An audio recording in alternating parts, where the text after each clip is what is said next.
students and welcome back to your economics classes. Students, today we will discuss the questions. एक student ने मुझे comment करा था, ma'am हमने चैप्टर्स तो अच्छे से पढ़ लिए लेकिन हम क्वेश्चन कहाँ से करें, क्योंकि सब कुछ लॉकडाउन है, बुक की शॉप्स भी ओपन नहीं है, बुक्स भी उनके पास अवेलेबल नहीं है। तो मैं आपको जितने भी हमारे चैप्टर्स हो चुके हैं, chapter 1 PPC, chapter 2 consumer equilibrium utility analysis, 3 consumer equilibrium IC analysis, उनके क्वेश्चंस हम कुछ करेंगे कि भी किस फॉर्म में क्वेश्चन आते हैं। देखो, हम पहले जो चैप्टर फर्स्ट है हमारा central problem of an economy, और हमने पढ़ा था उसमें प्रोडक्शन पॉसिबिलिटी कर्व। ये हमने टॉपिक्स पढ़े थे। तो हम ये पढ़ेंगे अब कि भी क्वेश्चन अब उस चैप्टर के किस फॉर्म में आते हैं। देखो, जो फर्स्ट क्वेश्चन है वो ये है, why does an economic problem arise. Economic problem हमारी कंट्री में क्यों अराइज होती है? आपको पहले ही मैंने बताया था हमारी इकोनॉमी में क्यों इकोनॉमिक प्रॉब्लम अराइज होती है, क्योंकि हमारी इकोनॉमी में जितने भी रिसोर्सेज हैं वो क्या हैं? स्कार्स हैं। ठीक है, जितने भी रिसोर्सेज हैं वो क्या है? स्कार्स हैं। और स्कार्स रिसोर्सेज के क्या है? ऑल्टरनेटिव क्या है? यूजेस है, जिसकी वजह से हमारी इकोनॉमी में क्या होती है? इकोनॉमिक प्रॉब्लम अराइज होती है। और कंज्यूमर की जो वांट्स हैं वो भी क्या है? अनलिमिटेड है। ठीक है, तो ये था हमारा फर्स्ट क्वेश्चन का आंसर। सेकंड क्वेश्चन है हमारा, explain the central problem of an economy, which is the most easiest question. देखो, central problem of an economy, मैंने आपको बताया था हमारी इकोनॉमी में 3 प्रॉब्लम होती है, what to produce, how to produce और फॉर होम टू प्रोड्यूस। ये तीनों प्रॉब्लम 3 मार्क्स में भी इकट्ठे ना होकर अलग अलग भी आ सकती है। Like explain the central problem what to produce 3 marks में आ जाएगी, explain the central problem for whom to produce. इस तरह इंडिविजुअली भी ये प्रॉब्लम्स आ सकती हैं। नेक्स्ट क्वेश्चन है हमारा, what is opportunity cost, explain with the help of an numerical example. देखो, अपॉर्चुनिटी कॉस्ट कौन सी कॉस्ट होती है? अपॉर्चुनिटी कॉस्ट का मीनिंग क्या होता है? Value of next best alternative use. Value of next best alternative use के मीनिंग क्या है? यानी कि एक अपॉर्चुनिटी को अवेल करने के लिए मुझे दूसरी अपॉर्चुनिटी का क्या हो रहा है? लॉस हो रहा है। उसको हम क्या बोलते हैं? Opportunity cost. क्लियर है? जैसे मेरे पास 2 अपॉर्चुनिटी है, आफ्टर 12th आपके पास 2 अपॉर्चुनिटी है, या तो आप जॉब कर लो या आप फर्दर क्या कर लो? स्टडी कर लो। अगर सपोज करो आप फर्दर स्टडी करते हो 12th के बाद, तो 2 अपॉर्चुनिटी थी, तो जॉब में जो सैलरी अर्न होने वाली थी उसका क्या हो गया? आपको लॉस हो गया। जो वो लॉस हुआ है तो वो हमारी क्या हो जाएगी? Opportunity cost. एक और एग्जांपल लेते हैं इसका। जैसे आप एक लैंड पे, एक किला, मतलब कि एक लैंड पे आप क्या कर रहे थे? राइस की प्रोडक्शन कर रहे थे। अब उसी लैंड पे आप वीट की प्रोडक्शन भी करने लग गए हैं, तो राइस की प्रोडक्शन क्या हो रही है? कम हो रही है। राइस का क्या हो रहा है? टोटल 10 टन्स का क्या हो गया है? लॉस हो गया है। तो वो भी हमारी कौन सी कॉस्ट हो जाएगी?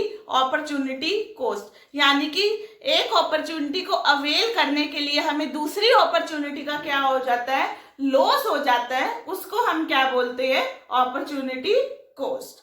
और इसका देखो, explain with the help of an numerical example, यानी कि हमें न्यूमेरिकल एग्जांपल के साथ उसको एक्सप्लेन करना है।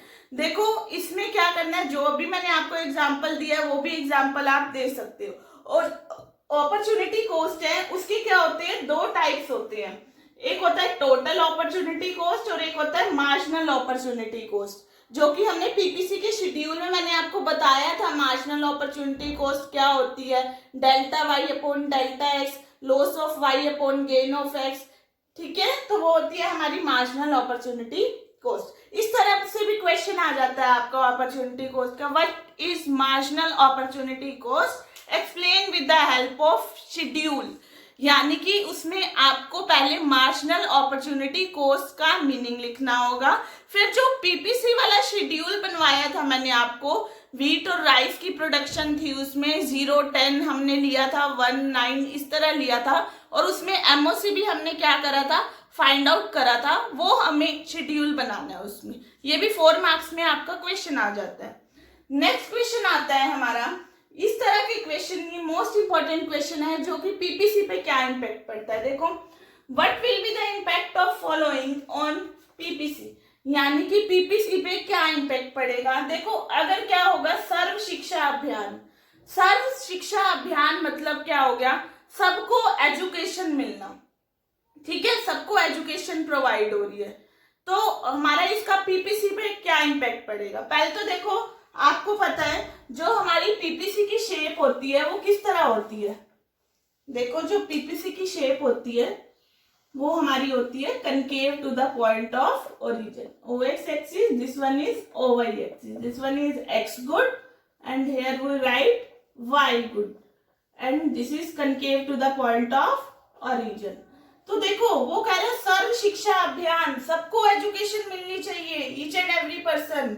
तो क्या होगा, सभी पर्सन एजुकेट होंगे, तो सभी पर्सन एजुकेट होंगे तो नई नई टेक्नोलॉजी लेकर आएंगे, तो ऑब्वियस ही बात है प्रोडक्शन पोटेंशियल क्या हो जाएगा, हमारा इंक्रीज हो जाएगा। जब प्रोडक्शन पोटेंशियल इंक्रीज हो जाएगा, जो पीपीसी है वो हमारा कहाँ शिफ्ट हो जाएगा, राइटवर्ड क्या हो जाएगा, शिफ्ट हो जाएगा। वो कब हुआ, सर्व शिक्षा अभियान से। क्लियर है। इसी तरह हमारा क्वेश्चन आता है, क्या इम्पैक्ट पड़ेगा पीपीसी पे जब क्या होगा, इनफ्लो होगा या आउटफ्लो होगा, किसका, फॉरेन कैपिटल। देखो, इनफ्लो मतलब करेंसी, फॉरेन करेंसी हमारी कंट्री में आ रही है, आउटफ्लो मतलब जा रही है, ठीक है।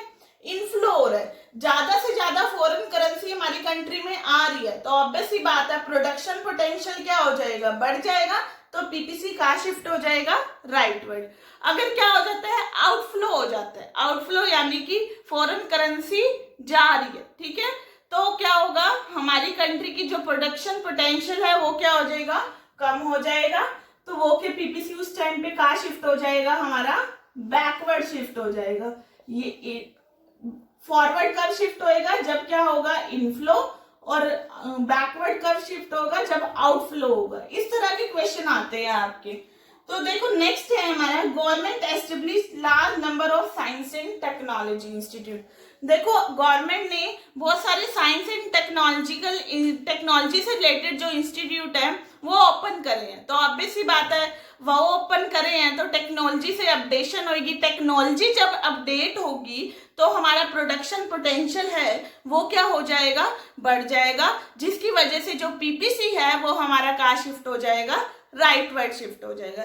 इस तरह के आपके क्वेश्चन आते हैं। इस टाइप के क्वेश्चन भी आ सकता है पीपीसी का, what is PPC, discuss their assumption, explain with the help of schedule and diagram. ये बिल्कुल सिंपल क्वेश्चन है, सिंपल आपको इसमें पीपीसी का मीनिंग लिखना होगा, आपको उसकी जो भी मैंने असम्पशन लिखवाई थी वो लिखनी है, देन उसके बाद शेड्यूल, देन उसके बाद डायग्राम बनाना है उसका। क्लियर है सबको। इस तरह का क्वेश्चन भी स्ट्रेट फॉरवर्ड आ जाता है कि भी when actual output is less than potential output then what will be the effect on the economy. Obvious ही बात है, एक्चुअल आउटपुट कम है पोटेंशियल आउटपुट से, मैंने आपको पहले ही बताया है, रिसोर्सिस का क्या होएगा, underutilised, actual output equal होंगे पोटेंशियल के, तो रिसोर्सिस क्या होंगे, फुली यूटिलाइज। क्वेश्चन देखो तभी आपको क्लियर होंगे ज्यादा से ज्यादा जब आप पिछले चैप्टर्स की वीडियोस अच्छे से देखेंगे, उनको अच्छे से पढ़ेंगे। आपको ये क्वेश्चन करने से पहले, जब भी क्वेश्चन वाली वीडियो देख रहे हो उससे पहले आप जो पीपीसी चैप्टर है, चैप्टर नंबर 1 उसकी वीडियो जरूर देखना, उसके बाद क्वेश्चन की फॉर्म देखना, तब क्वेश्चन आपको ज्यादा अच्छे से क्लियरेंस मिलेंगी, उस क्वेश्चन की ज्यादा अच्छे से क्लियर होंगे। नेक्स्ट जो क्वेश्चन आता है हमारा, comment on the shape of PPC on the following schedule. देखो, हमारा एक शेड्यूल बना हुआ है और हमें ये बताना है पीपीसी की शेप कैसी होगी। देखो, ये गुड एक्स है, ये क्या है, गुड वाई है। देखो, इसके लिए हमें एमओसी फाइंड आउट करना पड़ेगा। क्या फाइंड आउट करना पड़ेगा, marginal opportunity cost. Marginal opportunity cost से ही हम पता लगाएंगे कि पीपीसी की शेप कैसी होगी। देखो, मार्जिनल अपॉर्चुनिटी कॉस्ट का मैंने आपको फॉर्मूला बताया था, delta Y upon delta x, loss of Y upon gain of x. या कुछ नहीं आएगा, या लॉस कितने का हो रहा है, सॉरी या लॉस कितने का हो रहा है, 2 का क्या हो रहा है, लॉस हो रहा है, गेन कितने का हो रहा है, 1 का, तो कितना आ जाएगा 2। या लॉस कितने का हो रहा है, 6 से कितनी हो गई है 4, कितने से कम हुई है, 2 से कम हुई है हमारी, और गेन कितने का हो रहा है 1 का, कितना आ जाएगा 2। या लॉस कितने का हुआ है 2 का, गेन कितने का हुआ है 1 का, या लॉस 2 का, गेन कितने का है 1 का। अब एमओसी तो हमारा क्या आ गया, कांस्टेंट आ गया, 2 ही आ रहा है हमारा। देखो अगर क्या होता है हमारा एमओसी क्या करता, इंक्रीज करता, तब तो आपको पता था, हमने पिछले टॉपिक्स में भी पढ़ा था, जब एमओसी क्या कर रहा है, इंक्रीज कर रहा है, तो पीपीसी की शेप कैसी होती है, कनकेव। और जब एमओसी क्या होता है हमारा, कांस्टेंट होगा, जब एमओसी क्या होगा, कांस्टेंट होगा, तब जो पीपीसी की शेप होगी वो हमारी कनकेव ना होकर वो हमारी कैसी शेप होगी, एक स्ट्रेट लाइन शेप होगी। ठीक है, एमओसी क्या होगा, जब कांस्टेंट होएगा, then shape of PPC will be the straight line. अगर देखो ऐसा कोई शेड्यूल आ जाता है जिसमें एमओसी हमारा डिक्रीज कर रहा हो, जब एमओसी हमारा डिक्रीज कर रहा है उस टाइम पे पीपीसी की शेप ना ही कनकेव होगी ना ही स्ट्रेट लाइन होगी, बल्कि जो पीपीसी की शेप होगी वो किस तरह होगी, कन्वेक्स शेप होगी। तो ये थे आपके चैप्टर फर्स्ट के क्वेश्चन आंसर। मैंने आपको फॉर्म बताई है किस फॉर्म में क्वेश्चंस आते हैं हमारे। अब हम चलेंगे सेकंड चैप्टर के क्वेश्चन आंसर पे। Okay, thank you everyone.